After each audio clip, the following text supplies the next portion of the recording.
The Power Rangers franchise is full of curiosities, but today we are going to focus on the things the producers did to save money and that makes them cheapskates. Let's start with the most famous things and finish the video with the things you may not have noticed.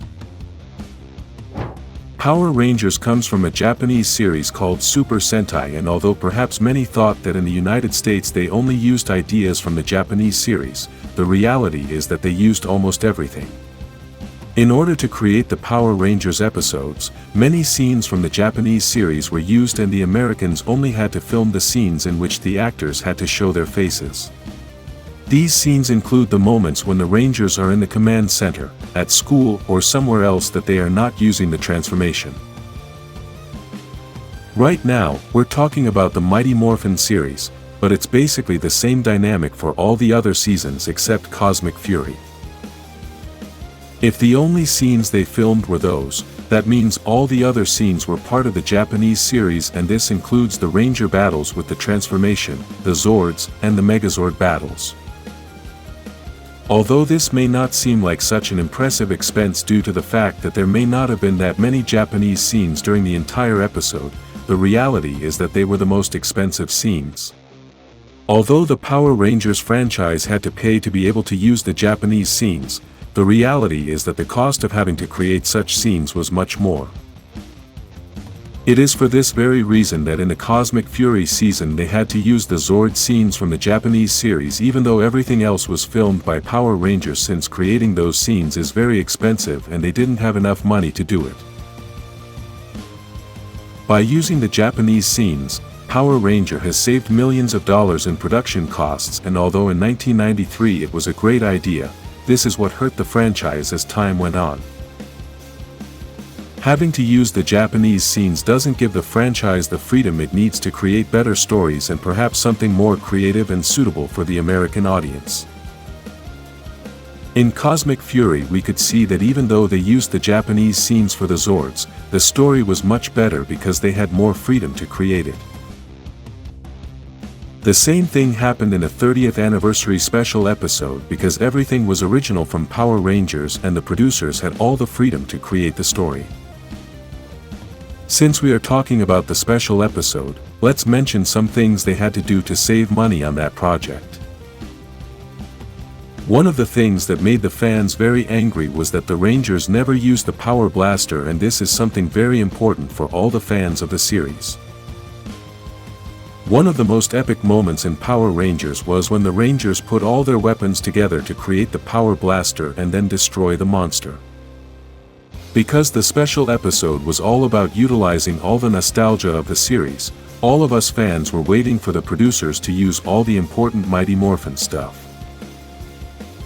The producers managed to use the Zords, the Megazord, the Rangers' weapons, the music, some original actors, classic scenes, some villains, the original voices of some characters, the sets, but they lacked the Power Blaster. Although we have an extensive list of all the classic and original things that they managed to use in this special episode, the reality is that the Power Blaster was something almost obvious among the things that should appear in this episode. The answer the producer gave on this matter is that creating the Power Blaster was going to be too expensive, and that's why they decided not to do it. Basically, they made the same mistake as Power Rangers, since always due to lack of money they prefer not to create things that are important, and this reduces the quality of the final product. The perfect moment to use the Power Blaster was when they destroyed Rita, and although it was very interesting the way they did it, it would have been better if they did it with the Power Blaster. Many times, we could see the Power Rangers destroy Rita's monsters with the Power Blaster, so it would have been somewhat poetic to see them destroy Rita with that same powerful weapon. To finish with Mighty Morphin, one of the most famous things the producers of Power Rangers did to save money was to pay a ridiculous amount to the actors when the series started in 1993. Obviously, when an actor starts, they are always going to be underpaid because they are not famous yet, but apparently Saban's idea was to underpay them forever, since they never gave a better salary to the actors of that series. In fact, the reason why the red, black and yellow Rangers left the series was because of the salary, since they wanted to receive more money, and the solution of the producers was to look for other actors. The actors who played Jason and Zack said that after they left the series, they realized they could make more money signing autographs than they were making in filming. Another thing the Power Rangers franchise did to save money was to use different recycled materials to create the A Squad from the SPD series, and many fans didn't realize this. The first thing we must say is that this team is original Power Rangers. This means that they don't appear in the Japanese series, and it was the perfect opportunity for the Power Rangers producers to make some amazing villains. As it always happens in Power Rangers, they decided to save money and used some recycled elements to create the whole uniform of this new team of villains. The helmets are the same as the Power Rangers in Space team, and they only had to make a few changes. The producers pasted the SPD logo and painted the Black Ranger's helmet green.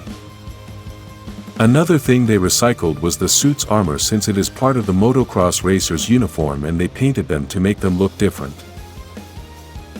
Lastly, the weapon of these Rangers is a paintball gun that was also painted to look like a gun from the future. For many years, some fans have had a confusion with the villain in the Power Rangers Turbo movie and the villain in Power Rangers in Space. In the Power Rangers Turbo movie, the final villain, who fights the Rangers by turning into a giant monster, is Moligor. This monster was an ancient lava demon buried on an island thousands of years ago and had large teeth, a stone body, long claws and glowing eyes. This monster only appeared in the Power Rangers Turbo movie because the Rangers managed to destroy it at the time. However, in Power Rangers in Space we saw the appearance of Dark Spectre for the first time, and although some didn't even notice it, some fans did notice that there was something strange about it. Dark Spectre is a very powerful monster who made an alliance of villains, and almost everyone was afraid of him. This villain has become iconic in Power Rangers. Even the end of the comics was with this same villain, although there he had another body. Precisely his body is what was weird when he appeared in Power Rangers in Space, as it was very similar to Moligor, the villain we saw in Power Rangers Turbo. The reality is that it was not similar, it was exactly the same body, and the producers used the same suit of Moligor to play Dark Spectre.